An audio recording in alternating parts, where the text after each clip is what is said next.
I'm back in Wellington at Printed Farms with CEO Jim. Hey, Jim. Hey, Merry Christmas. It looks great here. You got all the landscaping done, one of your horses here. Can we take a look around and see all the updates since last time I stopped by? Yeah, I would love to give you a tour. So this is not a project done that's fabricated for the machines. This was a real project from start to finish, and as you can see, is being utilized.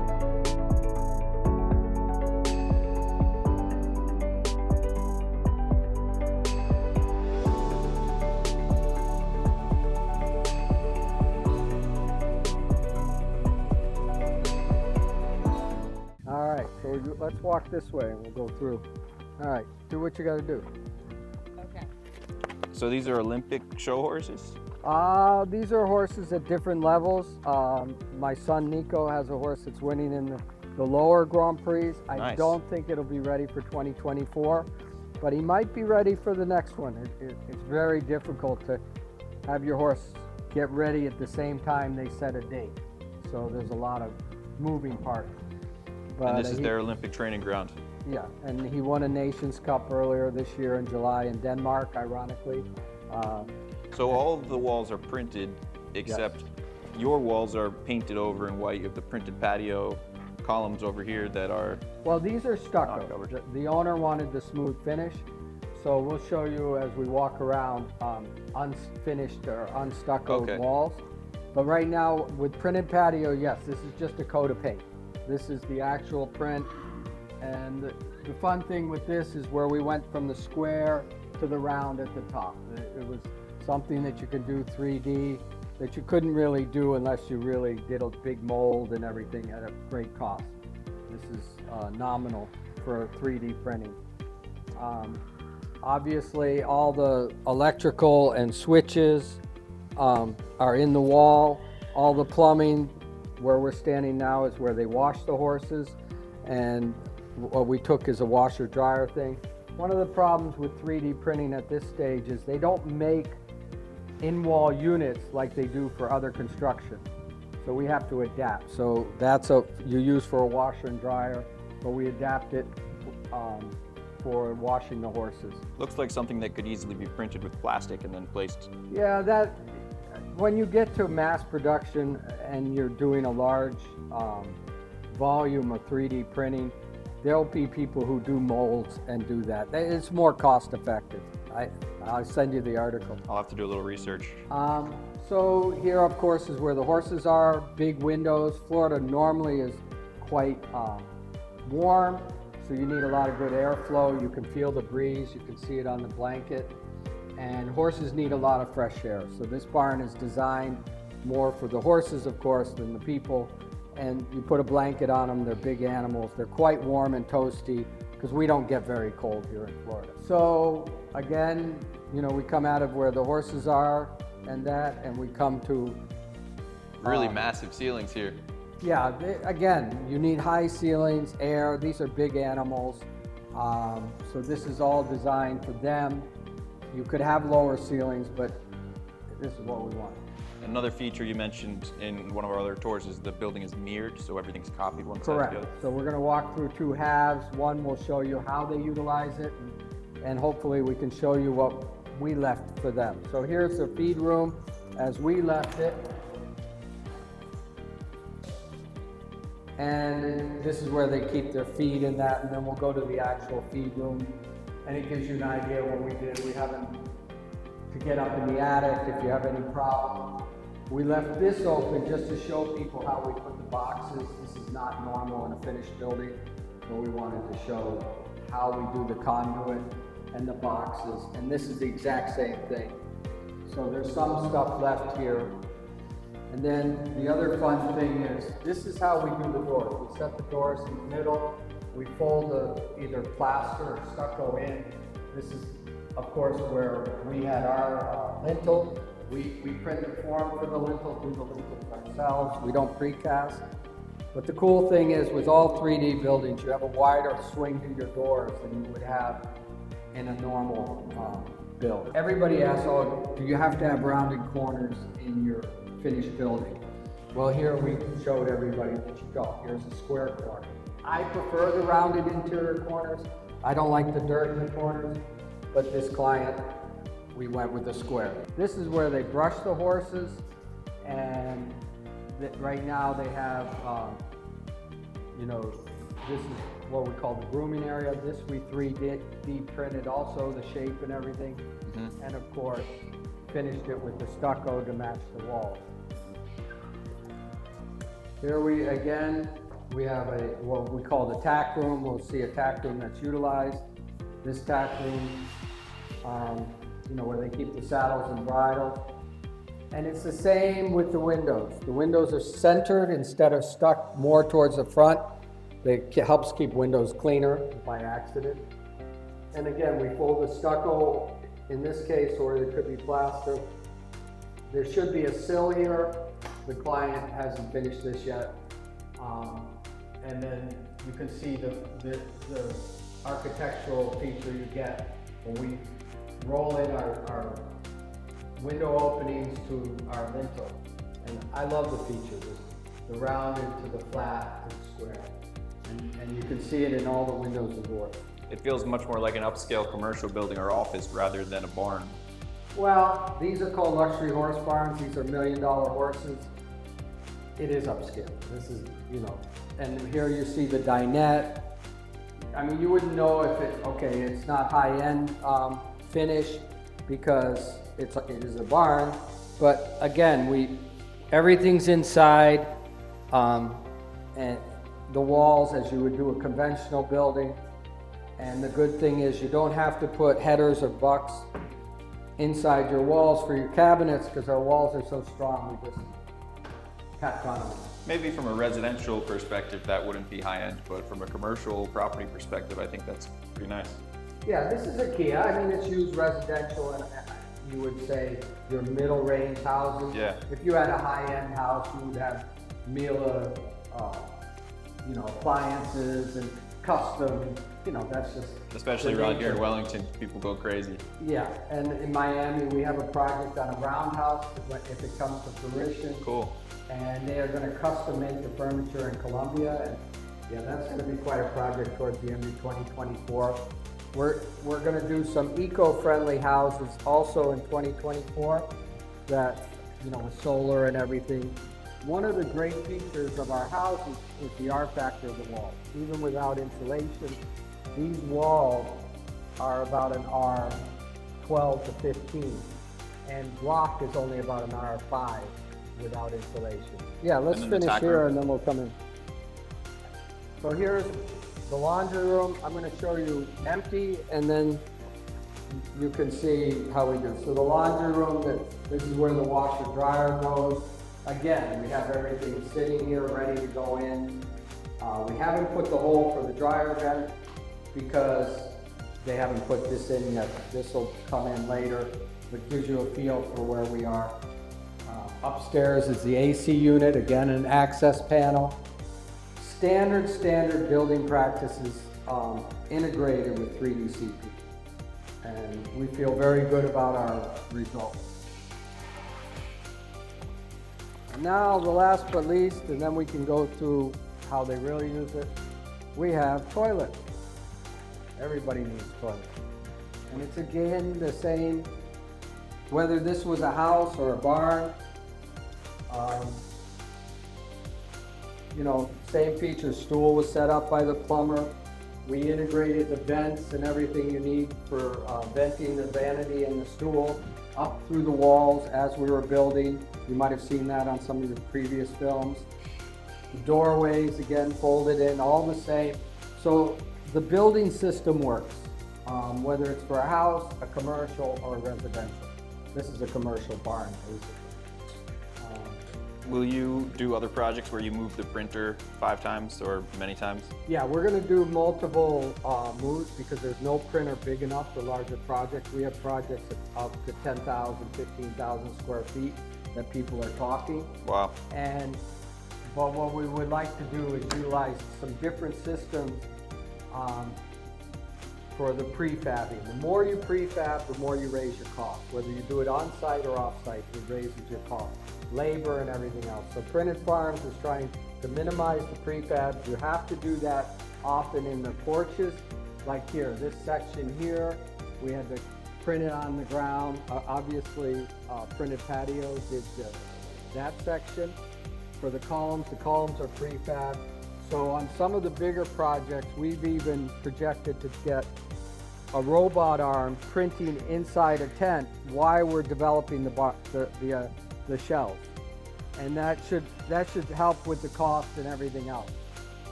Let me just show you this feature, and this is the last one I'll bother you with. And then we've done the mirror, and of course it's full of junk because that's what happened. But this is how we brought in the electric into it. The panel, God only knows why they threw all that stuff in. I thought this would be cleaner. That system is to keep flies out. Obviously it's cold, we don't have to worry about that. But there's a utility room. So nothing is just slapped in, everything is inside the walls and working out. Very much like a conventional system. Yeah, we'll do the round building. But there you can do from the outside, we just painted that. So you can see our more rough print versus patio's very nice print. So it's what the client wants. We're going to be working on some systems of just painting with a concrete base so that we can literally just spray on the stucco to save the cost. Stuccoing by hand is very expensive. So it's up to $10 a square foot. So we're going to try to mitigate that. So Printed Farms has a bunch of innovations they learned from this project that we're going to test and utilize in 2024 and 25, and we're pretty excited about it. We've been working since we finished this project on these innovations. So, I mean, you can see the outside and that. And obviously these columns are a mirror of the other ones, the smaller columns. This is the first round building we ever did. I don't know, so this obviously didn't fit the footprint of the printer, so we had to print some of the outside walls inside and move them out, what we call prefabbing. I'm pretty sure we printed this one in place, but the next section over, we moved this one out. I have it on pictures, and we just moved it in. But again, all our print sections are locked by the top beam, which is under this stucco, and we have a bottom stem wall system, and then of course a column every 6 feet between the main columns. This is the main support of this building. All the steel here was made in Belgium, shipped over, and by grace of God, everything fit together. So we were quite happy with that. This was totally printed within the footprint of the printer. This interior wall, this is nothing more than to keep the horses from in there, and shows you the freedom of design we can do with 3D printing versus other methods. And so this is a horse walker. Obviously this is 2,100 square feet. This could be a house. I'd hate to furnish it, but there are people who like round houses.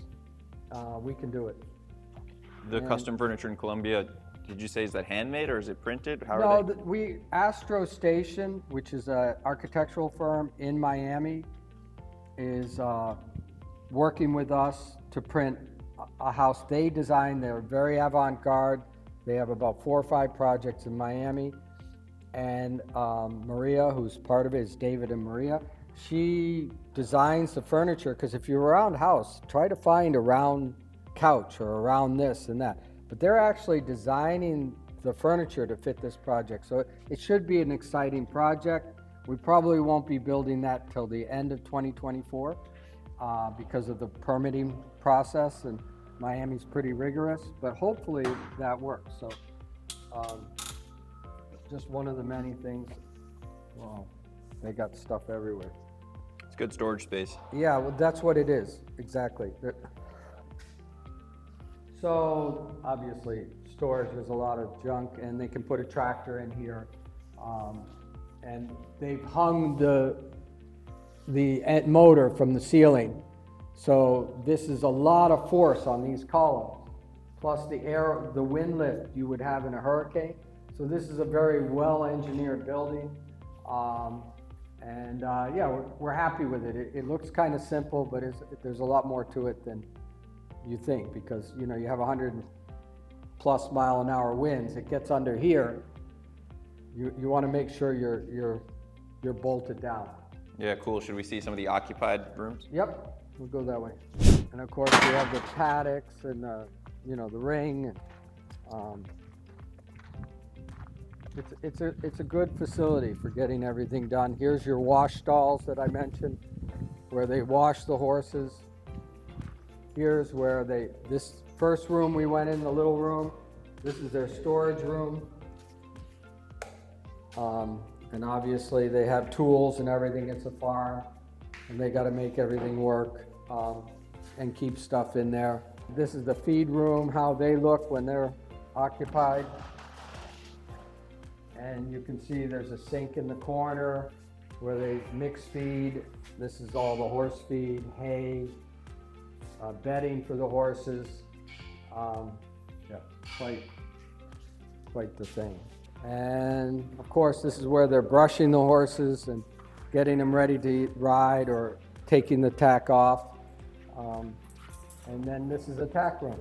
And this is why it's laid out like that. The horses are groomed there. Here's the tack. They just carry it out. They put it on the horses. It's all designed to be quite an efficient system, even though to the layman it might look like chaos. It's actually quite good. And then we'll show you the washer dryer room in all its glory. And you can see, like any thing, there's a lot of laundry.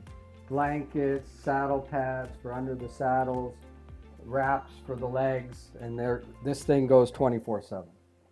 And Wow. And this is the stack, we call it. And this is standard. We build other horse barns using other methods, but this is a standard room. And again, you saw the room without everything, and you see how it goes together. So what's next for Printed Farms? You got January, some big we're projects you mentioned. moving all our equipment to a new farm in Wellington, where we're going to do test prints of a new printer systems, a new delivery systems that will be, we feel, more efficient than the super sacks. And we're doing delivery system materials. We have geopolymer additives that we're going to do in our materials. And there's some very interesting qualities to geopolymers that fit right into some of the questions of the 3D CP material. And then we have the eco-friendly houses. We might have some projects on the island, we call it Palm Beach Island. We definitely have the Miami project. I still have my 1130 project running around. There's a project on the West Coast. So we have 6 or 7 projects in the work, either being designed, permitting, financing, and that. But we're doing the initial year to take all that we learned in this project and say, all right, how can we do it better? That's the goal of Printed Farms. Okay, we built it this way. That was cute.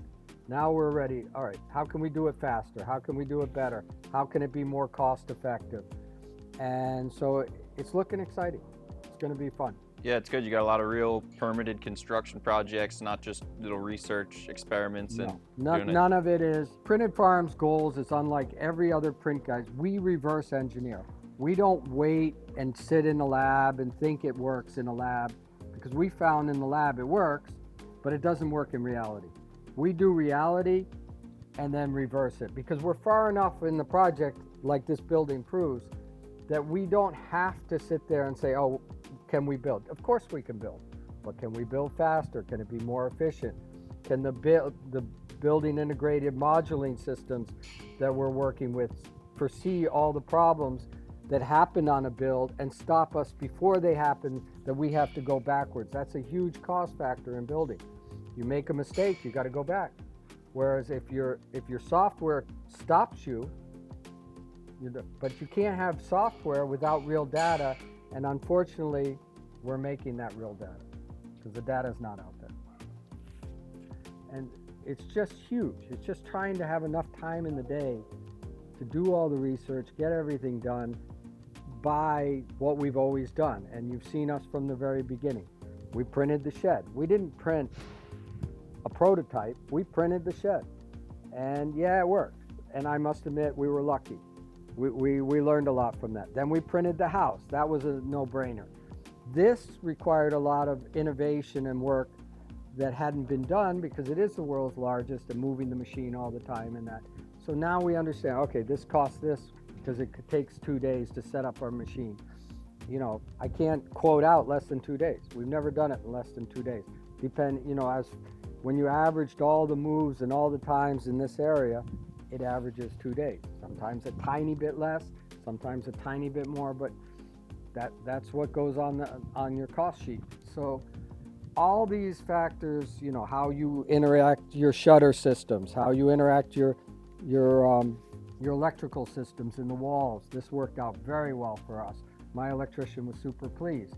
Plumbing, my plumber made some big holes. Now we said to him, hey, we're gonna take you out of it. We're gonna do it with you watching us because your plumbers love to make big holes. And what I alluded to also, which in the future should happen as 3DCP grows, is getting parts that are made for our wall systems. Because right now they're made for block or frame systems, and they don't fit our wall. Our walls are 2 inches wide. Well, they made for 1 inch wide block. So these kind of things, and this will all come. Of course, that will speed up the process when I can just buy it at Home Depot, slap it in, versus having to, cut it up and fix it so it fits. But you see the end product. Well, I can wait 2 years and keep the cameras away for a while as long as I'm the first guy you call when you're ready. You're welcome. You're always welcome, Jarrett. But I'm just saying that we have a lot of homework to do, and we have a method that you see here that we do. We have steps that we do. We don't just build the house. We have to do a couple test steps on the materials, on any new delivery systems, any new machine. They have to pass a certain level, but then we don't sit there and just test and test and test. Then we go to products, and we found that it works. These are 6,000 PSI walls. I'm not worried about a hurricane.